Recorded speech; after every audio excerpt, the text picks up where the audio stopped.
Сегодня у нас в гостях Мангостауская область. В Мангостауской области сосредоточена большая доля запасов нефти и газа Республики Казахстан, что делает его важным углеводородным регионом нашей страны.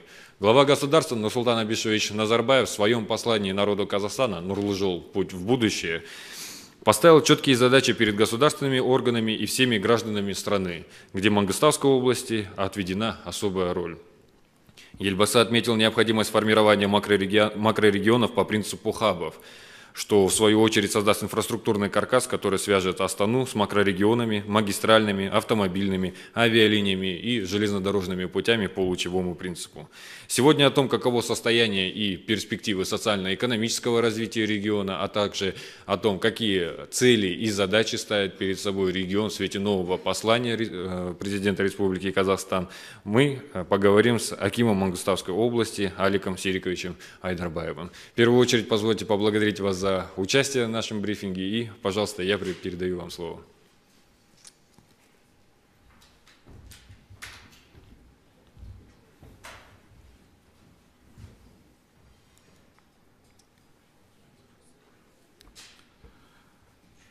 Қайырлы күн, құрметті достар. Сіздерді Маңғыстау облысының әлеуметтік экономикалық дамуының осы жылдың 9 айындағы негізгі қорытындылары жайлы қысқаша хабардар етуге рұқсат етіңіздер. Маңғыстау облысының әлеуметтік экономикалық даму бағыттағы біздің іс-қимылымыз елбасының Қазақстан жолы 2050 бір мақсат, бір мүдде, бір болашақ жолдауының міндеттемелеріне, мемлекеттік салалық бағдарламаларға және өңір дамуының негізгі стратегиялық бағыттарына сәйкес құрылды. Елбасының тапсырмасы бойынша Маңғыстау облысы басым секторларды дамыта отырып, кәсіпкерлікті дамыту, өлкенің инвестициялық тартылымдарын арттыру, адами капиталды күшейту арқылы өңірдің экономикасын диверсификациялауға ден қойды. Добрый день, уважаемые друзья. 11 ноября глава государства Нурсултан Абишевич Назарбаев обратился с историческим по значению для страны и народа посланием. В нем президент озвучил основополагающие идеи новой экономической политики «Нурлы жол». С учетом складывающихся негативных условий на внешних рынках и высокой волатильности цен на энергоносители, мы должны скорректировать наши подходы в реализации действующих и будущих программ. В этой связи хотел бы отметить, что Мангостауская область готова к выполнению поручений президента. В начале 2014 года глава государства поручил регионам определиться со своей специализацией и долгосрочной стратегией развития. Недавно президент посетил с рабочей поездкой Мангостау. Глава государства одобрил нашу стратегию развития и региональную специализацию. В настоящее время экономика Мангостау развивается в заданных параметрах. Об этом свидетельствуют итоги социально-экономического развития области за 9 месяцев 2014 года. Приведу конкретные примеры. За 2013 год объем валового внутреннего продукта на душу населения Мангостау составил $22 тысячи США, и по этому показателю мы на 4-м месте по республике. По итогам 2014 года ожидается рост ВРП в пределах 5%, что соответствует прогнозу правительства. Объем промышленной продукции составил около 1 триллиона 900 миллионов тенге. За год мы выросли на 2,5% по сравнению с прошлым годом. Такие темпы в первую очередь обеспечены за счет стабильной добычи нефти. За отчетный период Мангостауской области добыто 13,8 миллионов тонн нефти, что на 2,7% больше уровня прошлого года. Это стало возможным благодаря процессам технологической модернизации на производствах. Еще немного статистики. Обрабатывающая промышленность показывает уверенный рост. Здесь мы имеем динамику 14,4% или 78 миллиардов 800 миллионов тенге. Объем строительных работ составил почти 118 миллиардов тенге или 101,4% к уровню прошлого года. Валовая продукция сельского хозяйства сложилась в объеме более 5 миллиардов тенге. Индекс физического объема 100,2%. Индекс инфляции сложился в размере 106,1%. 1,1%, при среднереспубликанском уровне 105,9%. Количество активных субъектов малого и среднего бизнеса увеличилось на 102,7% и составило более 32 тысяч единиц. В этом секторе работают около 97 тысяч человек. Эта цифра выросла на 3,1%. Доля занятых мангостауцев в малом бизнесе от экономически активного населения области увеличилась до 32,6%. Объемы налоговых платежей в бюджет от субъектов малого и среднего бизнеса выросли на 12,3% и составили 114 миллиардов тенге. В целом, с начала года по программе «Дорожная карта бизнеса» 46 проектов наших предпринимателей получили одобрение на сумму 4 миллиарда 200 миллионов тенге. Это больше, чем в прошлом году. Нынешний год можно назвать исторически важным для малого и среднего бизнеса. В целях поддержки отечественных предпринимателей из Национального фонда в начале года было выделено 100 миллиардов тенге. Новым мощным импульсом станет поручение президента в рамках реализации экономической политики Нурлы-Жол о выделении дополнительных 100 миллиардов тенге на льготное кредитование малого и среднего бизнеса. В Мангыстауской области одобрено 10 проектов на сумму 2,9 миллиардов тенге. 8 из них уже работают. В ближайшее время совместно с Национальной палатой предпринимателей мы открываем региональный центр обслуживания предпринимателей. В этом центре бизнесмены будут оформлять документы, проходить регистрацию, получат консультации. Также в центре предпринимателей будут обучать управление проектами и рисками, работать с персоналом, повышать правовую и финансовую грамотность. В центре обслуживания предпринимателей также разместится первая в западном регионе Казахстана коворкинг-площадка. А сейчас уже работает во всех районах области центры поддержки предпринимателей при фонде «Даму». Уважаемые друзья, в Мангустау в этом году наблюдается 20% рост объемов инвестиций в основной капитал. Это 367 миллиардов тенге. С чем связан рост? Ответ очевиден. Это результат при реализации государственной программы индустриально-инновационного развития. Приведу пример. За первую пятилетку индустриализации в Мангыстауской области зарегистрировано 23 проекта на сумму более 160 миллиардов тенге. Мы создали больше 2000 рабочих мест. Только в этом году мы запускаем 14 новых проектов на сумму 105 миллиардов тенге. Это значит, более 900 человек получат работу на новых предприятиях. Особо отмечу 3 работающих проекта, которые были запущены в этом году с инвестициями 54 миллиарда тенге. Это цементный завод «Каспий», цемент, газотурбинная электростанция на месторождении «Каламкас» и цех по пошиву одежды. На данных предприятиях уже трудится 468 сотрудников. До конца года мы запустим еще 11 проектов. Общая сумма инвестиций 51 миллиард тенге. Будут трудоустроены 434 человека. Со второй пятилеткой мангыстауцы связывают большие надежды. Мы намерены реализовать свыше 60 проектов в разных отраслях экономики. Предположительная сумма инвестиций составит 2 триллиона тенге. Планируется создать 13 тысяч рабочих мест. Согласитесь, это немало.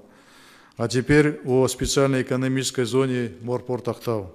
Во время рабочей поездки в Мангыстау глава государства поручил усилить работу СЭС Морпорт Актау. На территории СЭС работает 5 предприятий. До конца года запустим еще 4. Меня часто спрашивают об экономической целесообразности СЭС. Приведу несколько убедительных цифр. До сегодняшнего дня в СЭС вложено 7 миллиардов тенге, а продукции в СЭС было произведено на 223 миллиарда тенге. Государство получило 10 миллиардов тенге в виде налогов. Факты свидетельствуют не только об окупаемости затрат, но и экономической эффективности. Уважаемые друзья, Мангыстау – один из доноров республиканского бюджета. С начала года во все уровни бюджета с учетом Нацфонда поступило налогов и платежей на сумму 746 миллиардов тенге. Мангыстау облысы халық санының өсімі жоғары өңірлердің қатарына жатады. Бүгінде өлкемізде 600 мың адам тұрады. Өткен жылмен салыстырғанда тұрғындардың саны 103,4%-ға көбейді. Мұндай өсім қарқыны алдымен туу көрсеткішінің жоғары болуымен байланысты. 2013 жылдың қорытындысымен облыс бойынша туу көрсеткішінің коэффициенті 1000 адамға шаққанда 30-ға астам болды. Бұл республика бойынша ең жоғары көрсеткіш. Өлкеміз еліміздің басқа өңірлерінен келушілердің саны бойынша алдыңғы қатарда тұр. Миграциялық өсім 2000 адам, бұл негізінен еліміздің басқа өңірлерінен келгендер. Халық санының осындай өсу қарқыны бізге әлеуметтік мәселелерді шұғыл шешу, адамның тұрмыс тіршілігіне қажетті әрі маңызды болып саналатын инфрақұрылымдарды дамыту міндеттемелерін жүктейді. Ежегодно более 50% средств местного бюджета направляется на развитие социальной сферы. В этом году на социальной сфере направлено 72 миллиарда тенге. Это на 16% больше уровня прошлого года. В сфере образования программа «Балапан» охватывает 82% детей в возрасте от 3 до 6 лет. Проблема нехватки мест в детских садах связана с высоким темпом рождаемости. Сегодня 10 тысяч детей ожидают своей очереди. И для решения этой задачи мы наращиваем темпы строительства детских садов. Уже в этом году начали работать еще 4 детских сада на 660 мест. Сейчас мы строим еще 17 детских садов на 3930 мест. Еще 3 садика мы планируем построить, используя механизмы ГЧП. Программа образования одна из важных для нас. Глава государства поручил к 2017 году устранить нехватку учебных мест с переводом средних школ на двухсменное обучение. Полностью должны быть ликвидированы аварийные школы. В этом году мы завершили строительство одной школы на 200 мест. В следующем году будут построены еще 2 школы на 624 места каждая. В 2015 году в Мангыстау не будет аварийных школ. Этот год также является годом ликвидации трехсменного обучения. По всей Мангыстауской области 4 школы с трехсменным обучением. Для их ликвидации в этом месяце сдаем в эксплуатацию школу на 960 мест. Также будет построено еще 2 школы на 1700 мест.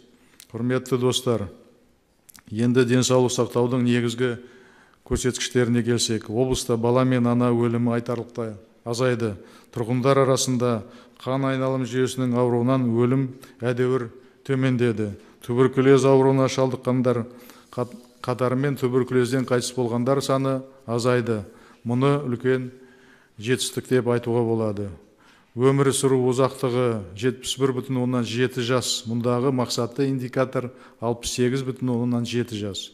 Денсаулық сақтау ұйымдарының саны артып келеді. Облыста жаңадан дәрігерлік амбулаториялар, фельдшерлік, акушерлік пункттер мен поликлиникалар көптеп салынуда. Атап айтқанда, биылғы жылы облыстық аурухананың кардиолог блогы Жаңаөзен қалалық перзентханасы пайдалануға берілді. 8 дәрігерлік амбулаторияның құрылысы басталды. Осы атқарылған жұмыстардың барлығы алдымен халыққа көрсетілетін медициналық қызметтің сапасын арттыруға арналды. Одна из актуальных задач – трудоустройство населения, особенно молодежи. Среди них востребована программа «Дорожная карта занятости 2020», которая с каждым годом совершенствуется. Ее инструменты стали весьма востребованы среди безработных. Как дополнение к дорожной карте мы разработали и уже реализуем региональную программу «Жаңа серпін» по содействию занятости населения Мангыстауской области до 2020 года. Суть программы заключается в перераспределении трудовых ресурсов. Так, к примеру, жители рабочих специальностей из Жаңаөзеня, сел Жетыбай и Мунайши едут работать в точки роста: Ахтау, город Форт Шевченко и поселок Курык. Жаңа серпін дает первые результаты. Так, молодые узенцы сегодня трудятся на заводе «Каспий Битум» в городе Ахтау. С сентября этого года 60 молодых жаңаузенцев начали обучение в Ахтауском центре по подготовке монтажников и газоэлектросварщиков. 70 безработных жителей сел Житыбай и Мунайши Каракиянского района проходит обучение в учебном центре компании «Ерсай». Они будут работать на предприятиях по изготовлению металлоконструкций для проекта будущего расширения ТО «Тенгиз-Шевройл». Наши специалисты получат опережающее профессиональное обучение, для них построят рабочие общежития. В целом по региону занятость населения Мангыстауской области составляет 266 тысяч человек. Это на 3% больше прошлого года. Безработных стало меньше. Сейчас их менее 15 тысяч человек. Многие из безработных ищут работу в нефтяном секторе. Практически каждому из них предлагаются рабочие места в других сферах. Но 6 из 10 человек отказываются из-за низкой заработной платы по сравнению с нефтянкой. Поэтому мы начали создавать новые возможности для мангыстауцев. Я уже рассказал вам о программе «Жаңа серпін». Эта программа подготовит кадры для 32 проектов, где в ближайшие 3 года будут созданы около 9 тысяч рабочих мест. Следующие важные вопросы для нашего региона – это жилье и централизованное водоснабжение. По всем направлениям госпрограммы «Доступное жилье-2020» в этом году планируется ввести всего 480 тысяч квадратных метров жилья, из которых за отчетный период 470 тысяч квадратных метров уже введены. Это на 40% больше аналогичного периода 2013 года. В текущем году 300 молодых семей получили ключи от новых квартир. Жизненно важной для Мангыстауской области является программа «Булак». Если в начале года обеспеченность населения централизованным водоснабжением составляла 87% городской местности и 28% сельской местности, то в настоящее время эти цифры составляют 98% и 46% соответственно. В этом году из республиканского бюджета на 21 проект по программе «Акбулак» выделено 4 миллиарда тенге. Кроме того, мы ведем работу по строительству в регионе опреснительных установок и реконструкцию водовода Астрахань-Мангышлак. Переговоры с инвесторами находятся в активной фазе. Уважаемые друзья, мы определили 5 стратегических направлений развития в области. Первое – это традиционная и базовая отрасль нефтегазодобыча. Второе – нефтесервис. Третье – транспорт и логистика. Четвертое – туризм. Пятое – строительство. В сфере нефтегазодобычи мы повышаем эффективность действующих месторождений. Впервые за несколько лет область показала рост добычи нефти. За 9 месяцев этого года добыча составила 13 миллионов 800 тысяч тонн нефти. План перевыполнен на 2,7%. Причем добычу нефти увеличили на так называемых старых месторождениях – Житыбай, Каламкас, Узень, Каражамбас. Рост добычи произошел за счет модернизации производства и внедрения новых технологий. В рамках поручения президента страны по увеличению коэффициента извлечения нефти на месторождении Каламкас АО «Мангыстаумнайгаз» запущена установка по закачке полимеров пласт. Прогнозное увеличение КИН до 44% позволит увеличить запасы на старых месторождениях на 79 миллионов тонн, что сравнимо с открытием нового месторождения, такого как Кумколь. На начальном этапе полимеры будут импортироваться из-за рубежа. В будущем мы будем производить полимеры в Мангыстау. На примере одного поручения главы государства мы видим перспективу развития смежных отраслей. Особое внимание развитию региональной экономики мы уделяем геологоразведке новых до разведки старых месторождений нефти и газа. Имеют хорошие перспективы морские месторождения – Блок Н, Жемчужина, Махамбет, Бубек, Каражамбас море. Надежды связываем также с газовыми месторождениями Кансу и Ракушечные. Следующее стратегическое направление развития области – создание нефтесервисного кластера в рамках национального нефтяного кластера. Он реализуется в Мангыстауской, Атырауской и Западно-Казахстанской областях. Каспийский регион располагает всеми преимуществами, чтобы стать номером 1 в сервисном обслуживании нефтегазовой отрасли. У нас оптимальное географическое положение в Каспийском море, незамерзающие морские порты Ахтау и Курык, машиностроительные мощности, готовая инфраструктура, базы морских операций Баутина, новые железнодорожные и автомобильные сообщения. С точки зрения транспорта и логистики, Мангыстау стал ближе для других регионов и превращается в региональный транспортный узел. Недавно запущена железнодорожная линия Жезкамбенев. Идет расширение в северном направлении порта Ахтау. Железнодорожная линия Казахстан, Туркменистан, Иран. Скоро завершится строительство автомобильной дороги Атрау-Ахтау. С 1 октября глава государства дал старт строительству важной для области железнодорожной линии Боржахта-Ерсай. Впереди строительство паромного комплекса в поселке Курык. Обозначенные главой государства в программе Нурлы-Жол проекты морской и береговой инфраструктуры на Каспии способствуют повышению экспортного потенциала в западном направлении. Еще одним важным направлением развития региона является туризм. По поручению президента мы начинаем строительство 2 первых гостиниц международного уровня в курортной зоне Кендерле. Параллельно заняты вопросом строительства аэропорта и опреснительного завода. Уже ведутся прямые переговоры с казахстанскими и зарубежными инвесторами. Данные проекты невозможны без мощной строительной индустрии. Основа уже заложена. В первую очередь это завод «Каспий Цемент», а также «Каспий Битум», который вышел на производственную мощность. После ввода в эксплуатацию этих заводов смежные отрасли получили новый импульс развития. Начали строиться домостроительные комбинаты. Планируется наладить выпуск строительных материалов. Уважаемые друзья, глава государства поручил привлекать прямые иностранные инвестиции. Поэтому акимат области и Министерство по инвестициям и развитию сформировали портфель инвестиционных проектов в энергетике, водообеспечении, строительстве и туризме. Сейчас совместно с правительством мы решаем вопросы, связанные с конкретными условиями реализации этих проектов. Это тарифы и инфраструктура. В этом году руководство области посетило Малайзию и Южную Корею, где прошли встречи с руководителями крупнейших компаний этих стран. В ближайшее время мы планируем представить нашу область в Гонконге и Ближнем Востоке.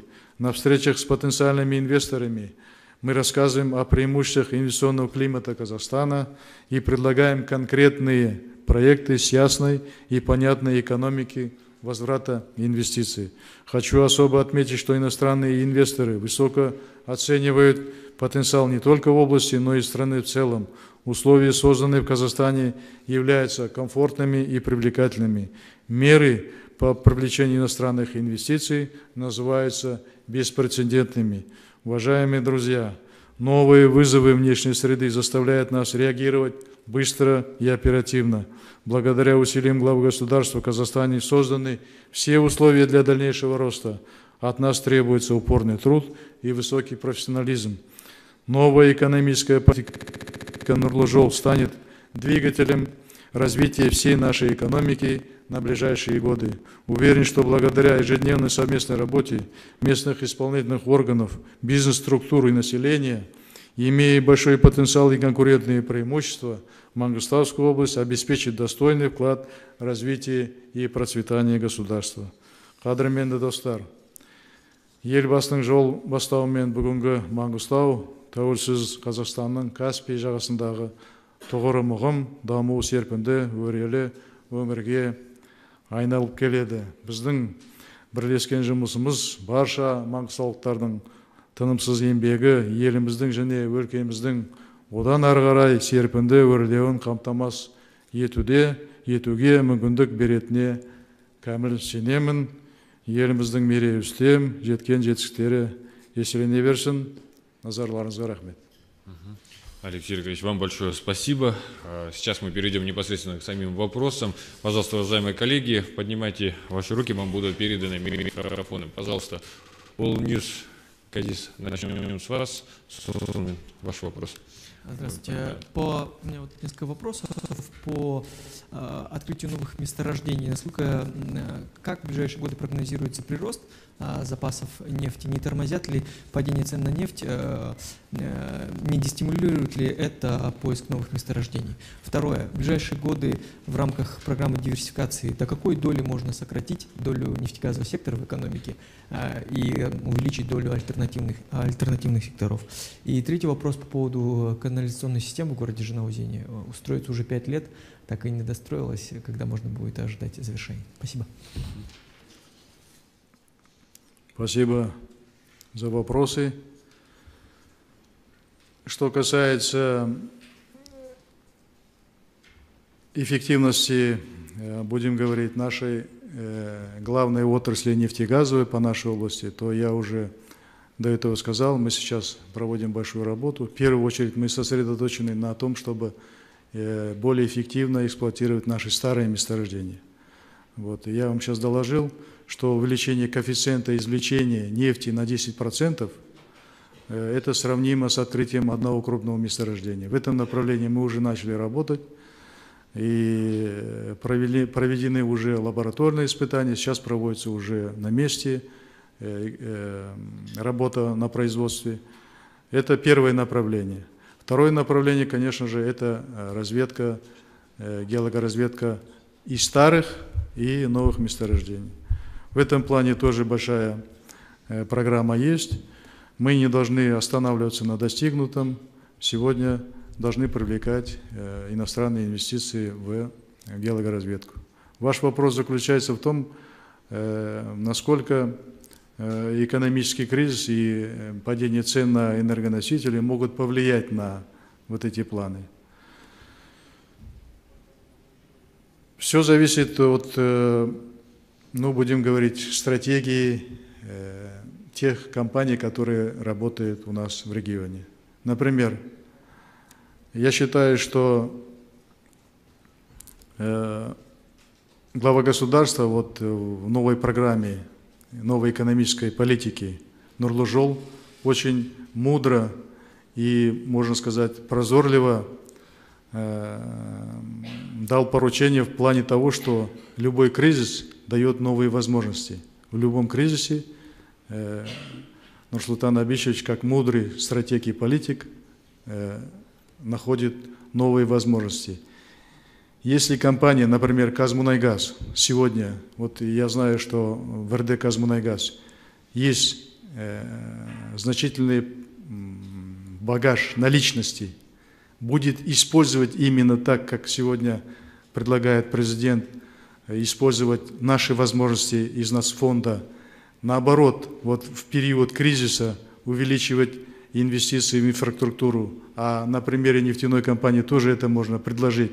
Если наоборот в период кризиса, кризис ведь это что? Это, с одной стороны, это и стагнация, а с другой стороны, новые возможности. Во время падения цен на энергоносители, я вам скажу, и падают цены на материалы, например, на обсадные трубы, на тампонажный цемент. Я хочу сказать, это в области, в нефтяной области. Необходимо руководителям наших национальных компаний, я считаю, использовать это. Имея эти возможности, наоборот, сегодня увеличивать и проводить более агрессивную модернизацию производства. Тогда мы из кризиса выйдем более сильными, как нас учит наш президент. Следующий вопрос ваш. Напомните, пожалуйста. Про диверсификацию экономики.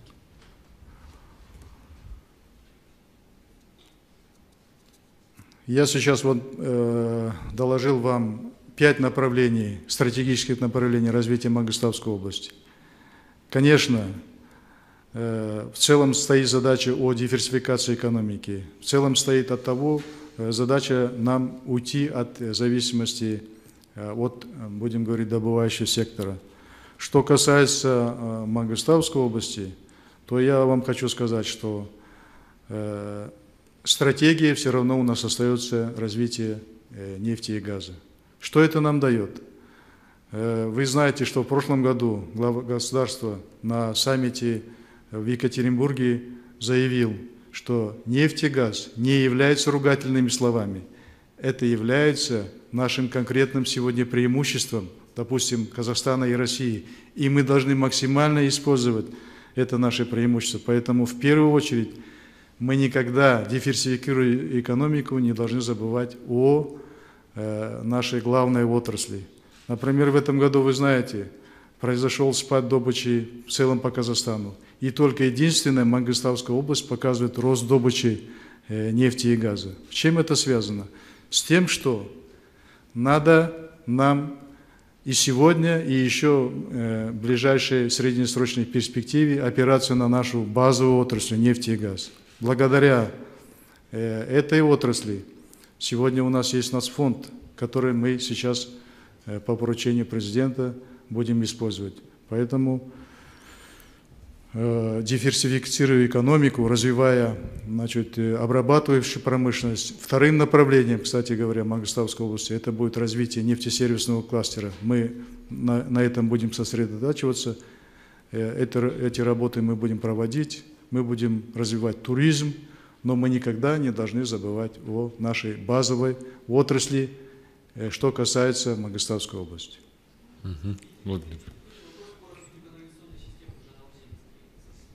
По развитию канализационной системы, я вам хочу сказать, что в Жаңгузене сегодня, ну, будем говорить, лучшая в области система водоснабжения и канализации. Благодаря принятому комплексному плану развития города Жаңгузень за последние годы было вложено более 40 миллиардов тенге в развитие города Жаңгузень. Полностью в городе Жаңгузень обновилась система водоснабжения, теплоснабжения и коммуникаций. Поэтому в этом отношении в Жаңгузене все в порядке. Пожалуйста, радио Астана. Астана радиосы Жанболат Шәкім. Осы бұқаралық ақпарат құралдарының мәліметінше, Маңғыстау облысында мамандандырылған дәрігерлердің жетіспеушілігі қалып отыр. Жалпы Қазақстан Республикасының президенті өз сөзінде айтып өткен болатын, аймақта дәрігерлердің жетіспеушілігі республикалық орташа көрсеткіштен 20%-ға кем деп. Бұған қатысты не айтасыз? Және де осы агробизнес 2020 мемлекеттік бағдарламасы бойынша да рейтинг шықты. Қай облыс мемлекеттік субсидияны көп қажет етеді және осы ауыл шаруашылығын дамытуға құлшыныс білдіріп отыр деген кезде Маңғыстау облысы мал шаруашылығы жөнінен ең соңғы тізімдердің қатарынан байқадық. Бұның сыры неде? Және де Маңғыстау облысының негізгі табиғаты бұл түйе шаруашылығын дамытуға өте қолайлы. Осы ауыл шаруашылығын дамытуда қандай жақсы жобалар бар сіздерде? Рахмет, Жанболат, сұрағыңызға. Шынымен де бізде мына денсаулық сақтау саласында қазір кадрлар жетіспейді. Бүгінгі таңда 170 дәрігер бізге керек. Қандай шаралар қолданып жатырмыз біздер қазір? Біріншіден, бізде дипломмен ауылға деген бағдарлама іске асырылып жатыр өңірде. Екіншіден, жаңағы біз қазір көбірек дәрігерлерді, мұғалімдерді әкімнің грант арқылы басқа өңірде оқытып жатырмыз. Действительно, исторически сложилось так, что у нас нехватка кадров образовалась в сфере здравоохранения и образования. С чем это связано? Ну, во-первых, это, наверное, связано с тем, что в нашем регионе профессия врача и учителя по сравнению с профессией нефтяника, она мало востребована. Зарплаты, вы знаете, что у нефтяников во много раз выше, чем зарплата у работников бюджетной сферы. Какие меры мы сейчас принимаем? Я уже сказал, что мы несколько программ разработали для того, чтобы стимулировать подготовку медицинских и работников и учителей. В первую очередь, это, конечно, мы сегодня больше обучаем и выделяем средств для обучения этих специалистов как у нас в регионе, так и в других регионах Казахстана. Мы с каждым годом увеличиваем гранты Акиму области на подготовку этих специалистов. Дополнительно к этому мы сегодня работаем с нефтяными компаниями. Вы знаете, до недавнего времени существовала практика, что деньги на обучение специалистов нефтяники выделяли только на нефтяные специальности. Сегодня эта ситуация изменилась, нефтяники тоже выделяют деньги на подготовку врачей и учителей. Вторая программа – это программа с дипломом в аул. Сегодня эта программа также реализуется. Многие специалисты сегодня при поддержке государства едут работать в аул с дипломом учителя и врача. Что касается сельского хозяйства, то сельское хозяйство в валовом региональном продукте нашей области составляет 0,3%. Я вам сейчас вначале доложил, объем производства сельскохозяйственной продукции составил 5 миллиардов тенге в год. Это случилось не сегодня, это исторически сложившаяся ситуация. Для развития сельского хозяйства наш регион, ну, будем говорить, не самый легкий. Вы знаете, что у нас отсутствуют открытые водоемы. Нет ни озер, ни рек. Вода опресняется, вода трубопроводом за несколько тысяч километров приходит из Волги, поэтому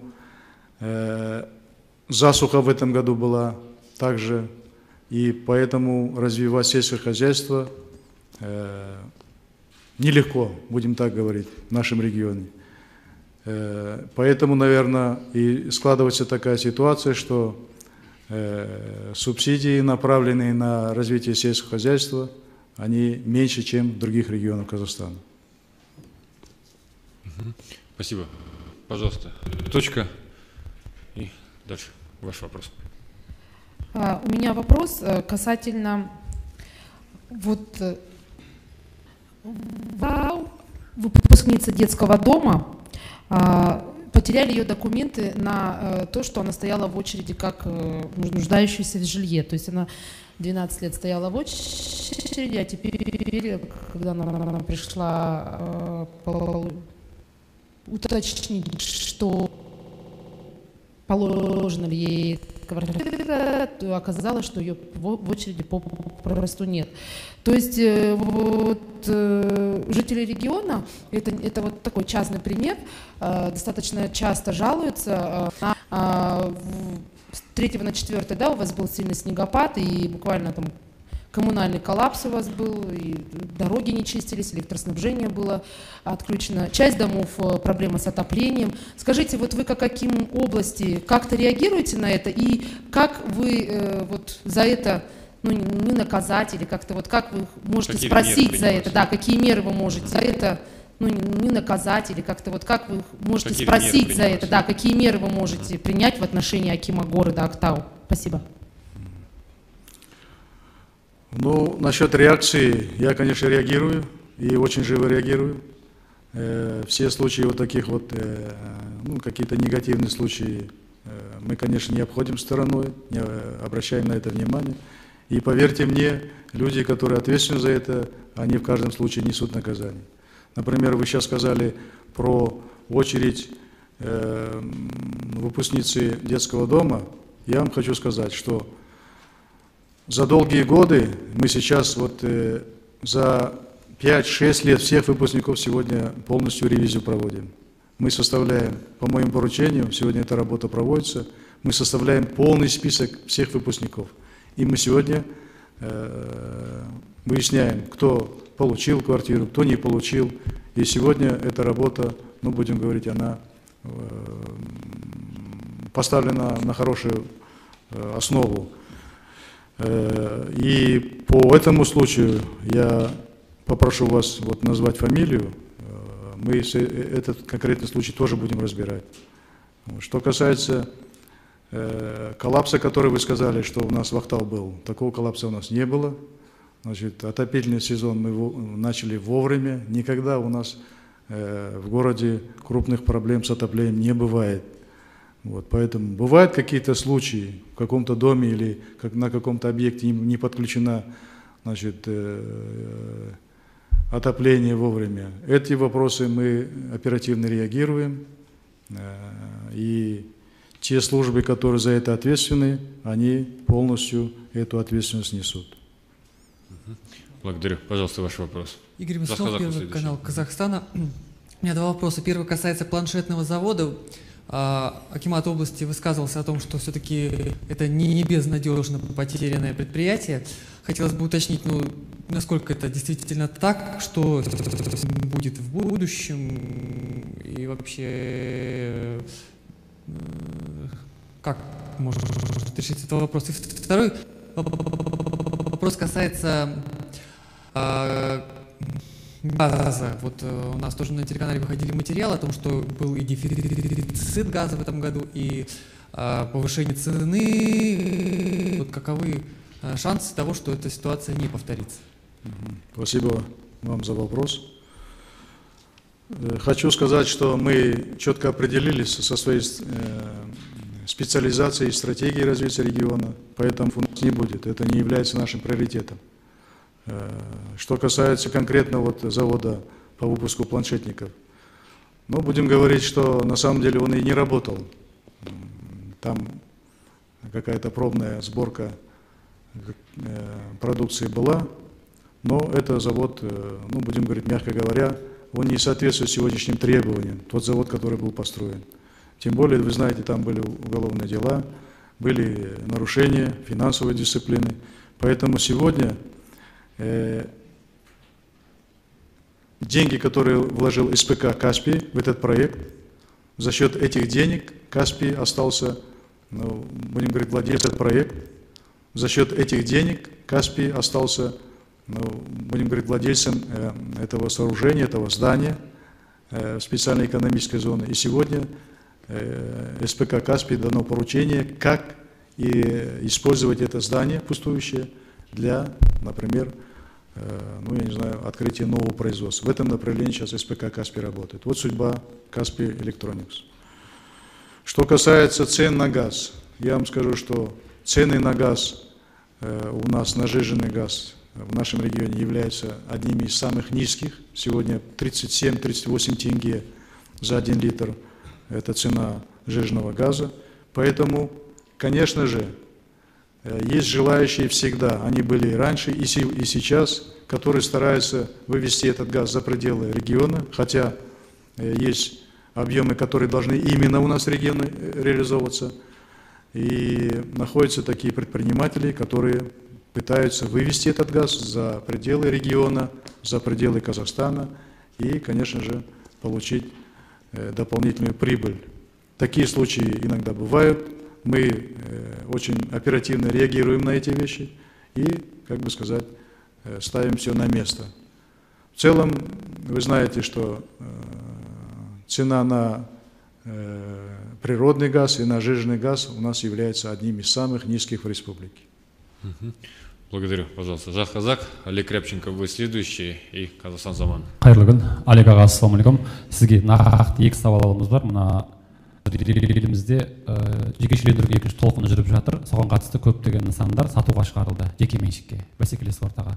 Сол нысандардың ішінде Қазмұнайгаз ғылыми зерттеу институты бар екен. Енді сіз осы саланың маман ретінде осыған қалай қарайсыз? Үлкен институтты мысалы жеке меншікке берген дұрыс па?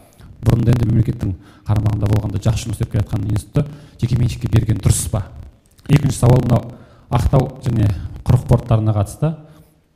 Осы Ақтау теңіз портының еркін экономикалық аймақ екенін білеміз. Қазір сол өткізілімдік қабілеті қандай, осы порттың келешегі қандай, осыны айтып берсеңіз. Содан кейін елбасы жолдауында мына Каспий порты арқылы экспорттық әлеуетті арттыру үшін құрық портының ауқымдық паромдық өткел ашылатынын айтты. Осыны бір кеңінен айтып бересіз бе? Осы өткел қалай, қашан ашылады, бұл қалай салынады, бұл өткелден қандай тауарлар қай елдерге шығарылады, айтып берсеңіз. Рахмет.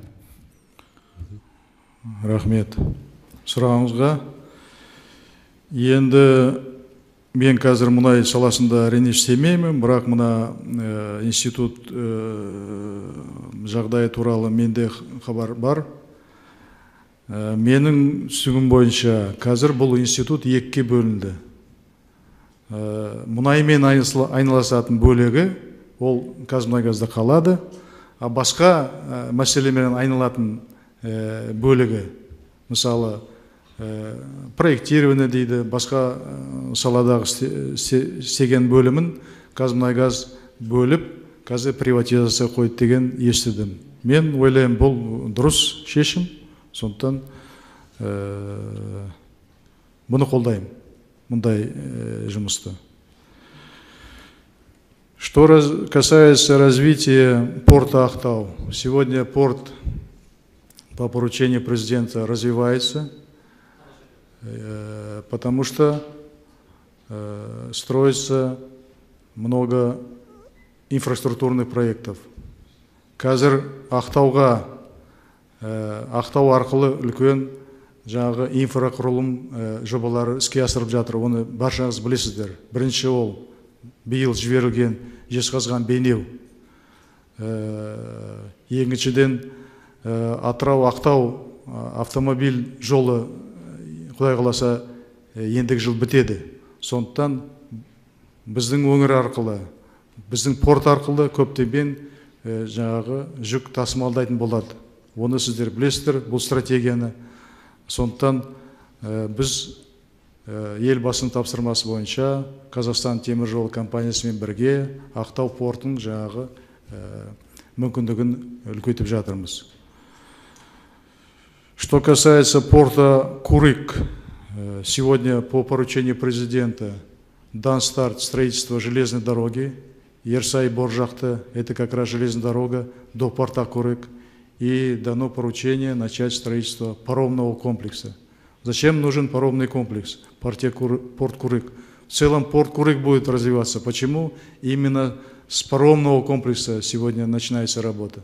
Потому что на сегодня порт Ақтау, где работает один причал по паромным перевозкам, он уже не справляется с перевозками. Строительство железнодорожной ветки Жезқазған-Бейнеу открывает новые возможности, будет увеличиваться грузопоток. Поэтому в первую очередь паромный комплекс в порте Курык будет строиться. Осыдан басталады, темір жол салынады Құрыққа, одан кейін жағы паром комплексы салынады. Ары қаратай бұл үлкен болашақта үлкен порт болады. Рахмет. Олег. Благодарю. Вот два вопроса. Первый касательно продовольственной безопасности области. Порядка 85% завозится продукции из соседних областей или из-за границы. Как будет решаться продовольственная безопасность региона? Второй вопрос. Существует ли в области дефицит ГСМ? Если нет, почему и как удалось достичь этого? Благодарю. Спасибо за вопрос. Что касается продовольственной безопасности, да, на самом деле более 80% всех продуктов питания, климатические условия никогда не позволяли нашей области обеспечивать себя продуктом питания. И сегодня дело обстоит так, что из-за того, что мы мало производим, не обеспечиваем себя продуктом питания, и из-за того, что, значит, к нам завозится из других регионов и Казахстана, и из-за рубежа, в целом цены на продукты питания выше, чем в среднем по республике. Что мы делаем, чтобы исправить эту ситуацию? Первое, конечно же, мы всячески поощряем сегодня исправить эту ситуацию. Первое, конечно же, мы всячески поощряем сегодня и развитие животноводства, и развитие выращивания овощей и фруктов. С каждым годом увеличивается площадь посева, и это сопровождается, конечно, из-за того, что у нас дефицит воды. В основном это делается путем капельного решения. Сегодня мы решаем вопросы водоснабжения региона. Мы не только что для полива овощей, выращивания овощей и фруктов, но даже полностью не обеспечивали еще потребности населения в воде. Поэтому сегодня бурно развивать, значит, сельское хозяйство в этом направлении, конечно, сложно. Но мы в этом направлении работаем. И когда мы решим вопросы водообеспечения Мангыстауской области водой, построим дополнительные опреснительные установки, я думаю, что эта отрасль в будущем имеет возможность развиваться. Вот. Второй ваш вопрос по поводу дефицита. дефицита ГСМ. Ну, дефицит ГСМ,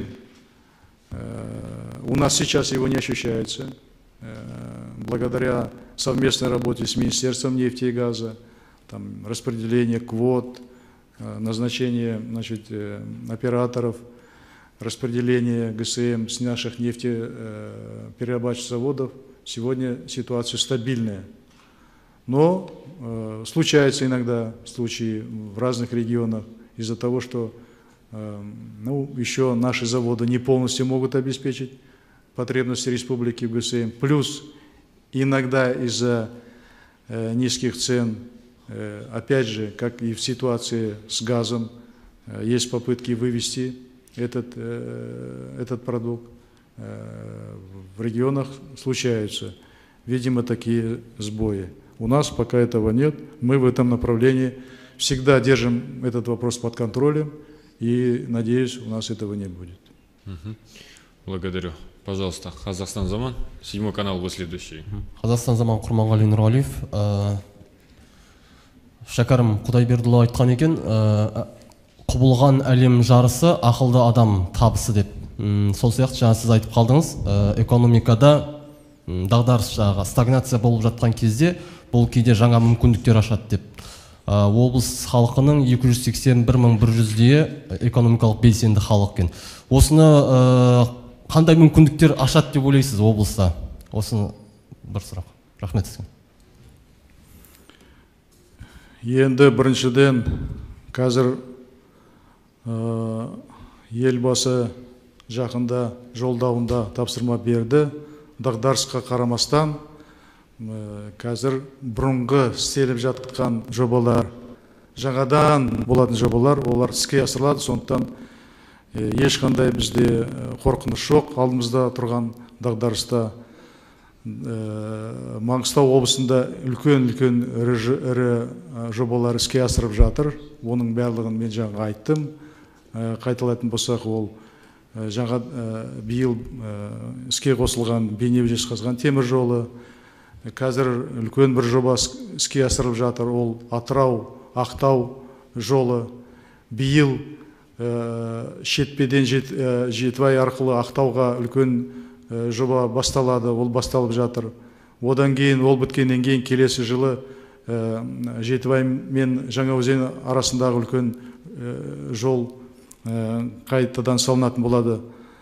Жаңа айтқан Құрыққа темір жолы, паромный комплекс, жаңағы Ақтау теңіз порты жаңағы жұмыстары, үлкен жобалар, бұл инфрақұрылымдық жобалар. Соның ішінде біз қазір Ақтау қаласындағы басқа елді мекендердің жаңағы инфрақұрылымдарын дамытуға проектлер дайындап, оны осы елбасының жолдауынан кейін оларды қолдайтынына біз оған сенеміз. Проекты в области геологоразведки и нефтедобычи – это базовая наша отрасль. Я уже сказал, что они тоже имеют предпосылки и, используя вот эту возможность, развиваться. Ну и, конечно же, мы, несмотря на экономические трудности, благодаря тому, что президент сегодня дал поручение изыскать средства, будем развивать и туризм. Поэтому вот все вот эти вот направления, над которыми мы сегодня работаем, они будут иметь продолжение, и мы с уверенностью смотрим в будущее. Я хочу вам сказать, что весь казахстанский народ, в том числе все жители Мангыстауской области, с воодушевлением восприняли последнее послание президента. Сегодня, я думаю, что ни один казахстанец не может сомневаться или бояться будущих каких-то экономических кризисов. Почему? Потому что благодаря мудрой политике главы государства своевременно был сформирован национальный фонд. Он сегодня является подушкой безопасности для нашей экономики. Своевременно сегодня в преддверии кризиса сегодня и цены на энергоносители упали, и уменьшились поступления в бюджет. Своевременно было принято решение о направлении средств из национального фонда. Наша сегодня задача грамотно и эффективно работать над расходованием этих денег, чтобы каждая копейка пошла, расходовалась эффективно и пошла на нужды нашего населения. Бұл үлкен жұмыс, бұны біз істеуге баршамыз дайынбыз. Ербол Мәндібек, 7-ші арна. Қазір Маңғыстау тұрғындарының алатын ең жоғарғы жалақысының көлемі қанша және ең төменгі жалақы қанша? Сосын инфляцияның деңгейі қандай облыстағы? Екінші сұрақ, тұрғын үйге қатысты нақты үлескерлер. Сіздердің облыстарыңызда 400-ден астам үлескерлердің мәселесі әлі күнге шешілмеген. 7-ге жуық нысанның құрылысы толық аяқталмаған дейді. Осы мәселе қашан толыққан шешімін табады? Рахмет сұрағыңызға. Біздің облыс бойынша қазір орта жалақы 212 мың теңге. Бұл республика бойынша жоғарғы көрсеткіш деп айтуға болады. Әрине, бұл орташа жалақы.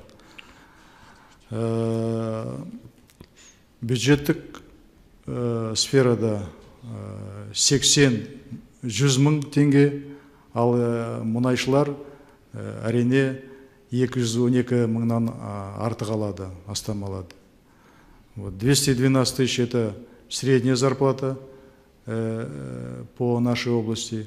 Конечно, по разным секторам экономики она варьируется.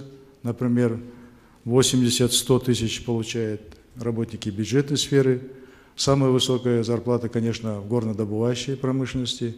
Она значительно превышает 212 тысяч – это средний уровень. Насколько превышает? Ну, там тоже по-разному. Разные специалисты. Жаңағына мұнай саласында мұнайшылар. Олардың ішінде жаңағы біраз мамандар бар, мамандықтар бар, жүргізушілер бар, бұрғышылар бар, операторлар бар. Олардың жалақасы барлығы бөлек. Әр компанияда өзінің жаңағы жалақасы бар. Сондықтан мұнайшылар осынша алады, мынша алады деп қазір мен айтсам, ертең шатақ болуы мүмкін. Сондықтан олардың жалақылары әртүрлі. Инфляция бізде, инфляция у нас по области такая же, как и по республике, 6,1%. Она не превышает инфляцию по республике. Почему? Несмотря на то, что у нас больше рост цен, допустим, на продукты питания, зато у нас, стабильно стоят, тарифы на услуги, коммунальные услуги. Поэтому за счет этого у нас инфляция, она одинаковая, как в целом по республике. Үлескерлерде бізде ондай проблема жоқ. Бізде 3 нысан бар, үлескермен қатысы бар. Олар қазір шешілді. Сондықтан үлескердің бізде ондай проблемасы жоқ. Рахмет. Қазақстан. Передайте, пожалуйста, микрофон. Астанова следующий. Қазақстан ұлттық арнасы, Алматы Абдраман. Қазір ғана қолжетімді баспана 2020 мемлекеттік бағдарламасы туралы жағдай жақсы дедіңіз. Бірақ Маңғыстау облысы осы бағдарламаны іске асыруда басқа аймақтармен салыстырғанда көштің соңында тұр. Ақтау қаласының Аққу шағын ауданындағы 9 үй 2012 жылы берілуі тиіс еді. Осы жағдайды қалай түсіндіресіз? Бұл жағдайды былай түсіндіруге болады. Біріншіден, біз Маңғыстау облысы қолжетімді баспана бағдарламасы бойынша алдық ең соң қатары тұрғаны мен келіспеймін онымен. Я хочу внести немножко ясность в вопрос отставания строительства жилья по Мангостауской области. Приведу один пример. С чем можно связывать строительство жилья в том или ином регионе? Конечно же, это надо связывать с количеством проживающих там жителей. Так же, да? Приведу один пример. В нашем регионе проживает 600 тысяч человек на сегодняшний день. И сдаем мы в год примерно 600 тысяч квадратных метров жилья. То есть на одного человека 1 квадратный метр. Правильно? Значит, по республике в целом в год сдается 8 миллионов квадратных метров жилья. При численности населения, вы знаете, 17 миллионов. То есть пол квадратного метра на одного человека. Правильно?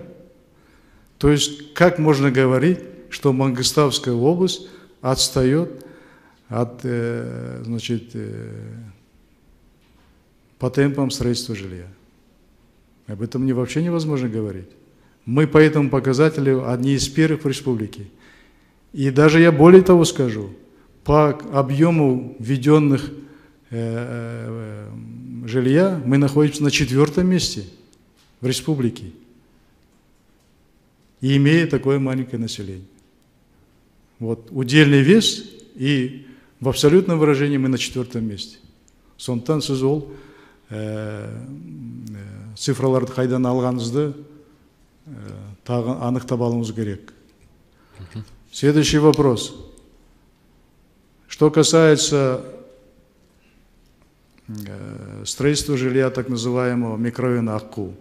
Сегодня этот комплекс, там 9 домов, значит, вы знаете, там были проблемы с проектированием и со строительством. Пришлось перепроектировать этот дом, и сегодня мы возобновили эту работу. Это было нелегко сделать, это надо было полностью поднять. Остановила работу это вот по решению ГАСКО, сделали новый проект усиления. Сегодня мы изыскали резервы и уже возобновили эту стройку. Этот объект, он выведен из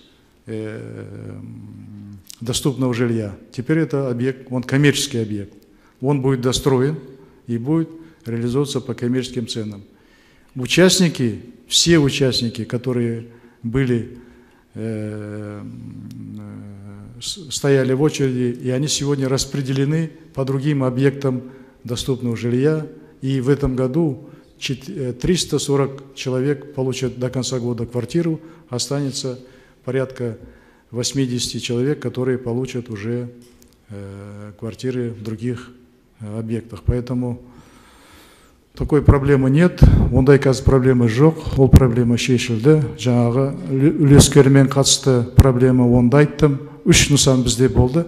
Ол 10 жыл шешілмеген мәселе, біз былтырдан бері оны шештік. Таптық, бюджеттен ақша бөлінді, спонсор табылды. Қазір үлескерлерді тынышталды, ол мәселе бәрі шешілді. Айгүл Әдепбай, Астана телеарнасы. Әкім мырза, сіздің баяндамаңыздың басым бөлігі өкінішке орай ресми тілде болды, сондықтан менің жаңа кейбір сұрақтарға қазақша қойылса да орысша жауап беріп жатсыз, маған қазақ тілде жауап беруіңізді сұраймын. Сіз Ақшымырауда болдыңыз ба? Ол жаз айларында жауын жаумай, шөп өспей жұт болып, ауылдағы 200-ден астам мал басы қырылып қалды. Қазір де шаруалар енді жаздан көтерем болып шыққан малын қысқа қалай кіргіземіз деп қиналып отыр. Олар сіздерден жем шөп көмек сұраған екен, бірақ әлі көмек болмады дейді. Тегін сұрап отырған жоқ, арзандатылған төмен бағамен сұрап отыр. Сіз өзіңіз сол ауылда болдыңыз ба, проблемамен таныссыз ба, және ауылға қандай көмек болады? Рахмет. Рахмет. Ақшамырауда мен болдым. Қызан Ақшамырау деген ауылдар, Маңғыстау ауданының ауылдары. Ол жерде бір рет емес, бірнеше рет мен болған. Жағдайды білем. Ол жерде мал қырылып жатқан жоқ. 200 бас мал өлді деген ол артынан анықтаған кезде ондай болған жоқ. Биыл шынымен де жаз қиын болды. Көп жаңбыр жауған жоқ, шөп өскен жоқ. Әрине мал ұстап отырған азаматтарымыз, біздің тұрғындарымыз қазір үлкен қиындық болып жатыр оларға. Біз бұл мәселені қазір емес, биыл жылдың басында анық болды. Мен онымен өзім айналыстым, премьер-министрге хат жаздым. Жаңағы премьер-министрдің бұйрығымен арнайы комиссия құрылды. Ол комиссия келіп Маңғыстауда жұмыс істеді. Сол комиссияның жұмысының нәтижесінде қазір біздер өкімет тарапынан біздің жаңағы тұрғындарға арзан несие береміз. Мал шөп сатып алуға. Оған қарамастан біз отырған жоқпыз, қашан бізде өкіметтен жаңағы көмек болады деп. Сол Маңғыстауда өзіміздің жаңағы бюджет арқылы СПК Каспий деген мекемеге тапсырма беріп, ақша бөліп, жеммен шөпті сатып алып, қазір біз тұрғындарға оны жақсы айтқандай тегін емес сатып жатырмыз. Бірақ біз қандай принциппен бұл жұмысты ұйымдастырып жатырмыз? Біздер бұрын шөп, жем алып келе кеткен кәсіпкерлерді біз өлтірмеуіміз керек. Олар қалай бұрын сол кәсіппен айналысты, сол жұмысты олар жалғастыру керек. Сондықтан Каспий, СПК Каспийдің рөлі қандай? СПК Каспий бұл жұмысқа тек үлесін қосады. Ертең бір күні шөп, жем болмай қалады, болмай қалу үшін ертең жаңағы шөппен жемнің бағасы көтерілмеу үшін СПК Каспийге сондай тапсырма беріп, олар жұмыс жасап жатыр. Сондықтан біз бұл мәселені білеміз. Ауылда мен көп боламын, ауылдың азаматтарымен кездесемін. Сондықтан бұл мәселені біз абыроймен шешіп, биыл қыстан абыроймен шығамыз деп мен өзім сенен білем. Рахмет. Два последних вопроса, пожалуйста. 24 и Жанерке, СТВ. 24 КЗ, Сабиб Байбусинов. Совсем недавно появилась информация о том, что по решению акимата Мангистауской области в общем, было решено приостановить обучение в вузах и в колледжах по специальности нефтяник. А в Министерстве образования сказали, что исполнительный орган не имеет права решать такие вопросы. Собственно, можете пояснить ситуацию, откуда все это появилось? И хочется вернуться к вопросу о питьевой воде. Вы сказали, все-таки вы можете назвать точные сроки, год-два, когда она решится, поскольку больше половины сельских жителей, у них нет питьевой воды, фермеры часто сталкиваются тоже с проблемой, терпят убытки. И в городе Актау питьевая вода есть, но жители говорят, что очень часто из кранов течет вместо чистой прозрачной воды течет грязная вода и очень плохо пахнет. Спасибо большое. Что касается подготовки специалистов, вы знаете, что глава государства дал четкое поручение Министерству образования и местным исполнительным органам на местах четко за этим вопросом следить. То есть деньги, выделяемые государством на обучение специалистов, они должны в конечном итоге отражаться на их трудоустройстве. Поэтому сегодня в нефтяной отрасли мы имеем переизбыток кадров.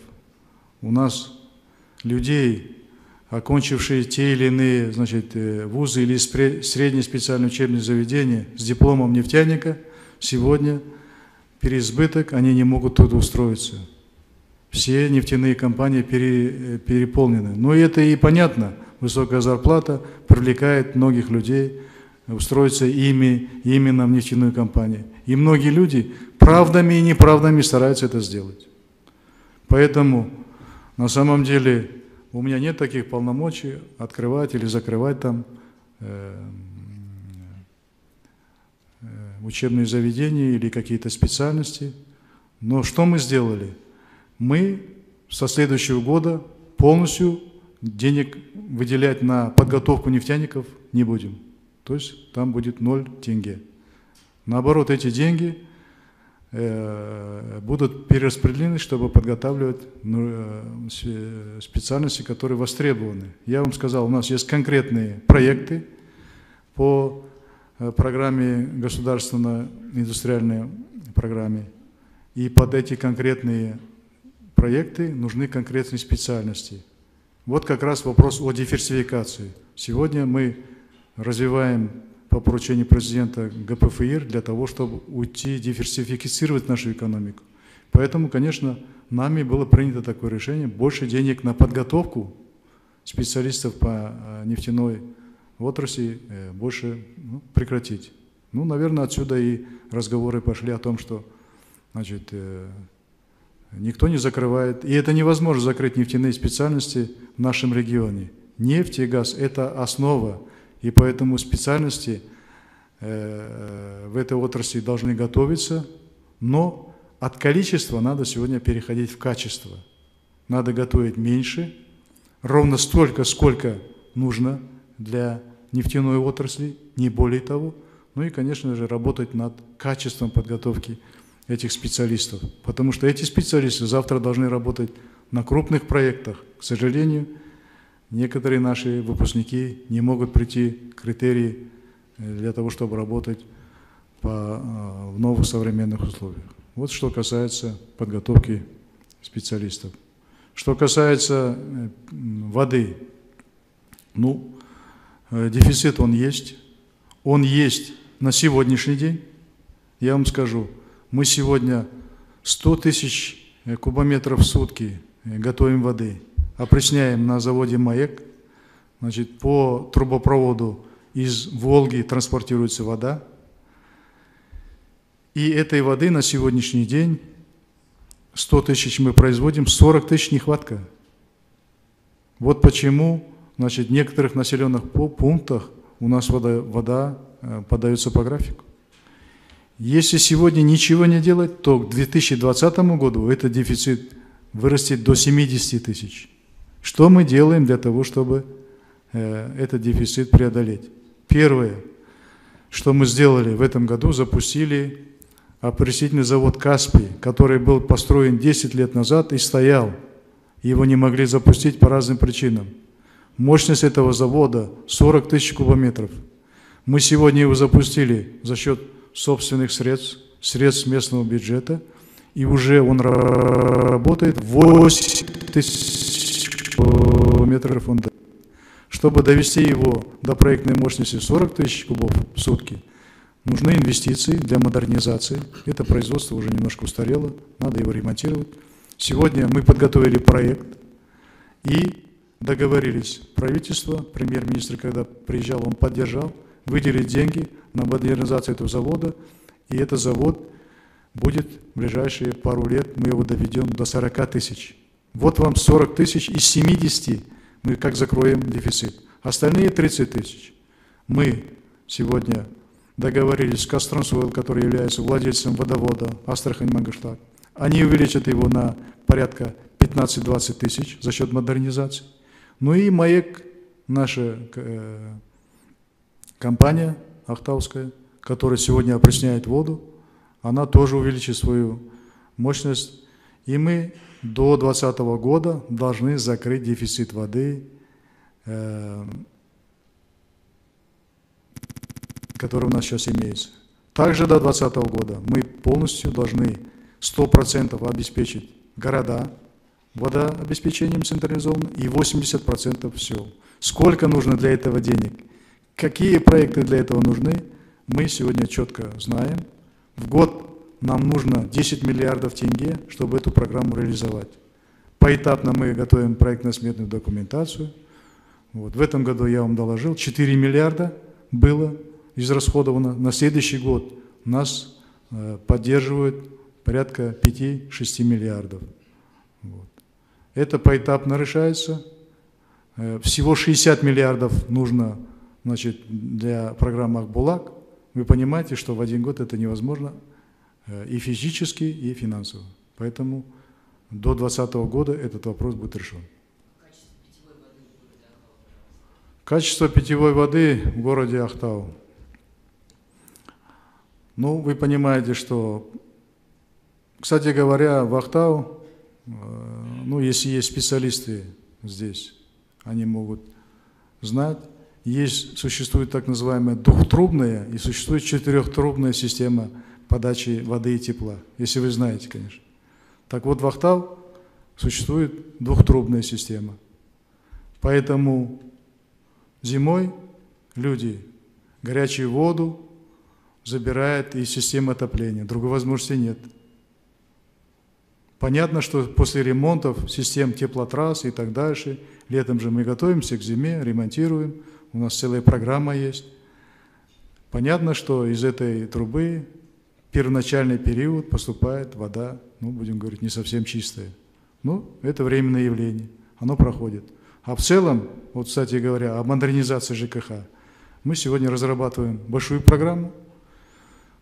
в соответствии с которой город Ақтау тоже надо перевести, как некоторые города в Казахстане, на 4-трубную систему. Спасибо.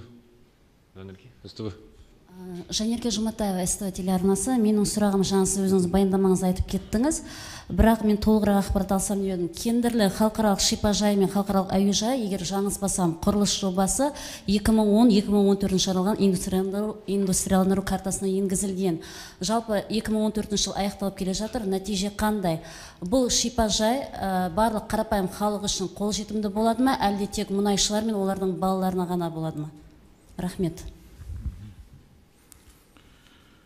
Қазір Кендірліде жаңағы сіз айтқан шипажай бар, жұмысап жатыр. Ол Өзей-Мұнай-газ компанияның меншігінде, сондықтан әрине ол жерде көбісінен сол Өзей-Мұнай-газың компанияның жұмысшылары, олардың балалары жаңағы демалады. Жалпы айтқанда Өзей-Мұнай-газдың жұмысшылары, балалары дегенде ол Жаңаөзеннің тұрғындары деп есептеуге болады. Неге десеңіз, Өзей-Мұнай-газ бен Жаңаөзен қаласы бір тұтас байланыс. Өзей-Мұнай-газ ешқашан басқа саланың Жаңаөзен қаланың тұрғындарын, олардың балаларын ешқашан ұмытпайды. Оларда тек қана мұнайшылар емес, басқа салада істейтін адамдар, олардың балалары, ешкім оларды бөліп атқан жоқ. Оларға көмектесіп, Өзей-Мұнай-газ сондай жұмыс жасап жатыр. Сондықтан ол шипажайда қазіргі таңда әрине тек қана көбісінен жаңаөзендіктер, Ақтау қаласының тұрғындары, басқа өңірлерден Қазақстаннан келіп жатып демалып жатқандар бар, олар көп емес. Ал енді ол қазақстандықтар демалатын демалыс орны болу үшін әрине оған үлкен инвестиция тарту керек. Аэропорт салу керек, аэропорт жоқ. Жаңағы су дайындайтын қондырғылар керек, оны салу керек. Оған бәріне ақша керек.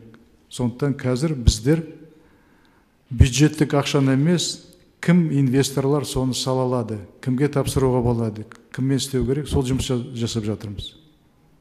Бюджеттен оған ақша бөлінбейді. Аэропортқа да, неге де.